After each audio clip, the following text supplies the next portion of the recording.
जय गुरुदेव, जय गायत्री माता। प्रज्ञा प्राण भाग 2। इसमें आगे गुरुदेव जी ने लिखा है कि श्रेष्ठ वृत्तियां अपना लेने के उपरांत मनुष्य को परमार्थ प्रयोजनों में संलग्न होने की कोई कठिनाई नहीं पड़ती। निर्वाह और परमार्थ भली प्रकार साथ साथ निभता रह सकता है। इसे वे प्रत्यक्ष अनुभव करते हैं, अपने गुण कर्म का स्तर उठाते हैं, एक क्षण भी निरर्थक नहीं गुजारते।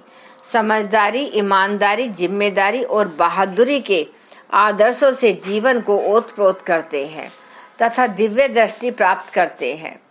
सामान्य व्यक्ति को यह लगता है कि परमार्थ करेंगे तो निर्वाह में कमी पड़ जाएगी। यह सामान्य वृत्ति वाले के लिए सही भी हो सकता है। श्रेष्ठ वृत्ति वालों का निर्वाह व्यय बहुत सीमित रह जाता है तथा पुरुषार्थ बहुत बढ़ जाता है। उनका निर्वाह उनके पुरुषार्थ के एक छोटे से अंश से ही पूरा हो जाता है। शेष जो बचता है वह परमार्थ में ही लगाते हैं। एक निष्ठ होकर उद्देश्यों के लिए क्षण क्षण का उपयोग करने वालों, गुणों की देवी संपदा को सधी संपदा समझने वालों को दिव्य दूरदर्शिता अपनानी पड़ती है। मान से दूर परमार्थ मूर्ति मालवीय जी।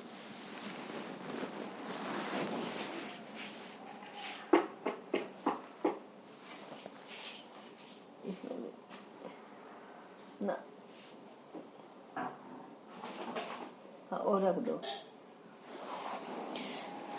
मान से दूर परमार्थ मूर्ति मालवीय जी। महामना मालवीय जी गरीब परिवार में जन्मे थे। किसी प्रकार बीए पास करने के उपरांत वे 50 रुपए मासिक की अध्यापकी पा सके। इस सीमित आजीविका में से भी वे कुछ बचाकर निर्धन छात्रों की सहायता करते। नौकरी से बचा हुआ शेष सारा समय लोक सेवा के कार्यों में लगता। इसी बीच में वे राष्ट्रीय कांग्रेस में भाग लेने लगे। जनसेवा में उनकी प्रतिभा और भाषण निखरने लगी। कलकत्ता कांग्रेस में मालवीय जी की असाधारण भूमिका देखकर राजा काला कांकर बहुत प्रभावित हुए। उन्हें उन्हें अपने यहाँ बुला लिया। साप्ताहिक हिंदुस्तान का संपादक बनाया। वेतन भी 50 के स्थान पर 200 कर दिया, पर वहाँ भी उनकी पटरी नहीं बैठी। राजा साहब पीते थे। इस स्थिति में उनके साथ रहना मालवीय जी से निभा नहीं। वे छोड़कर बनारस चले आए और वकालत पास करके कुछ ही समय में अच्छे वकील बन गए। मालवीय जी के आदर्शवाद उन्हें समय की पुकार सुनने के लिए बाध्य करने लगा। वे अपने अधिकाधिक समय कांग्रेस के तत्वाधान में राष्ट्रीय कार्यों के लिए लगाने लगे। जनमानस पर उनकी गहरी छाप पड़ी। फलतः केंद्रीय व्यवस्थिका के सदस्य चुन लिए गए। अब उनका पूरा समय राष्ट्र कार्य में लगता था। उन्होंने साप्ताहिक अभ्युदय और मासिक मर्यादा का प्रकाशन आरंभ किया और हिंदू विश्वविद्यालय की नींव डाली। कांग्रेस आंदोलन में जेल गए। उनकी प्रतिभा जितनी असाधारण थी उतनी ही नम्रता भी चरम सीमा की थी। कलकत्ता विश्वविद्यालय उन्हें सीमित सम्मानित करने को डॉक्टरेट की मानद उपाधि दे रहा था। सरकार उन्हें सर बनाना चाहती थी।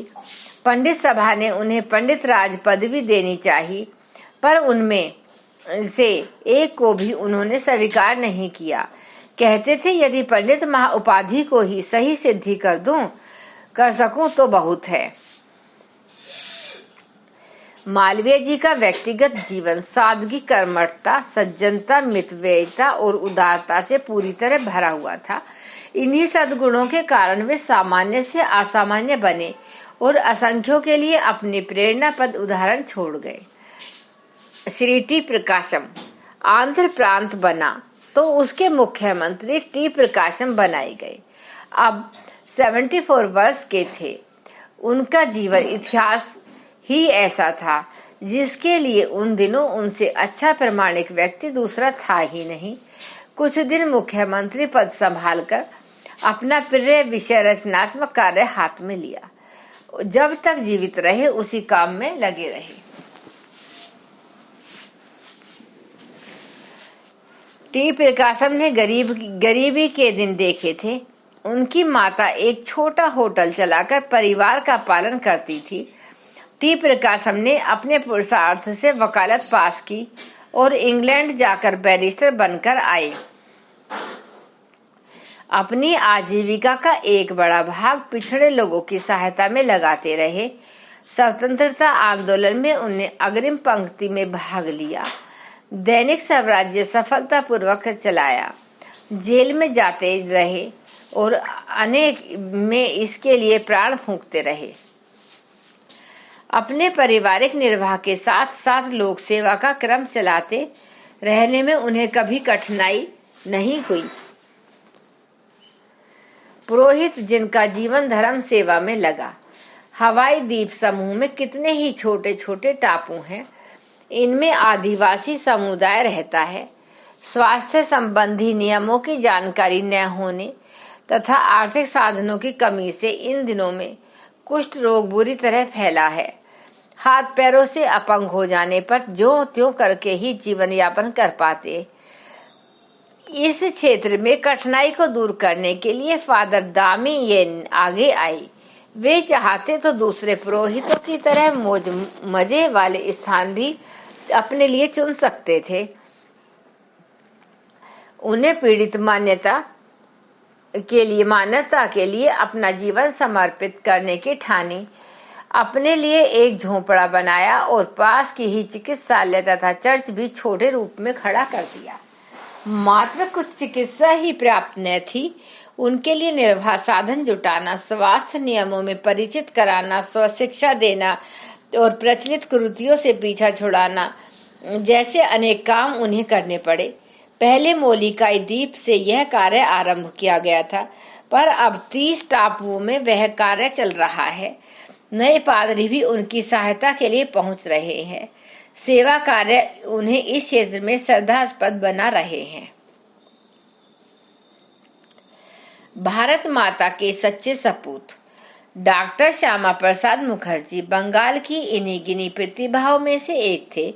इंग्लैंड से बैरिस्ट्री पास करके लौटे तो परिवार को उनसे धनोपार्जन की बड़ी आशा थी, पर घर में गुजारे व्यवस्था पहले से ही थी, इसलिए वे उस ओर तनिक भी ध्यान न देकर समय की आवश्यकता अनुसार देश सेवा के कार्यों में जुट पड़े। बंगाल के दुर्भिक्ष में उनने जमकर कार्य किया।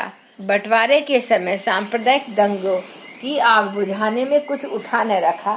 केंद्र में वित्त मंत्री बने तो बेरोजगारों को रोजगार देने के लिए उन्होंने नई स्थापनाएं की। सरकार से मतभेद होने पर उन्होंने जनसंघ की स्थापना की। इन दिनों अनेक गुत्थियों को सुलझाने में लगे रहे। ऐसे नवरत्नों को भारत माता का सच्चा सपूत ही कहा जाएगा। सुल्तान यों बने। बादशाह होने के बाद हसन से किसी ने पूछा, आपके पास न तो पर्याप्त धन था और न सोना, फिर आप सुल्तान कैसे हो गए? हसन ने उत्तर दिया, मित्रों के प्रति मेरा सच्चा प्रेम, शत्रु के प्रति उदारता और मनुष्य के प्रति मेरा सद्भाव, इतनी सामग्री क्या सुल्तान होने के लिए पर्याप्त नहीं? हजारी किसान। बिहार प्रांत के एक छोटे से गांव में एक किसान रहता था। नाम था उसका हजारी। उसने अपने खेतों की मेड़ों पर आम के पेड़ लगाए।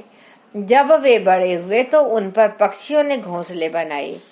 मधुर स्वर में चहचहाते जब और आता तो कोयल कूकती, छोटे छोटे फल आते तो सारे गांव के लोग बारी बारी से चटनी के लिए आम मांग कर ले जाते।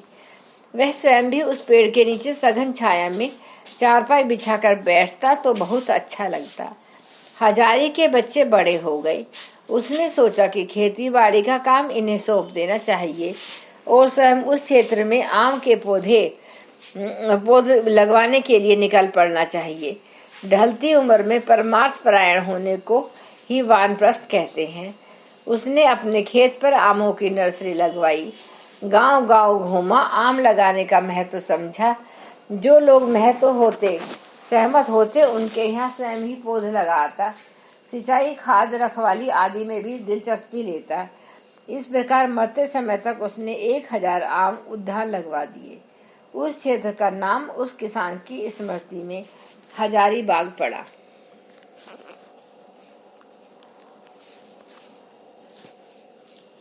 धन्यवाद। एक बार गायत्री मंत्र हमारे साथ साथ।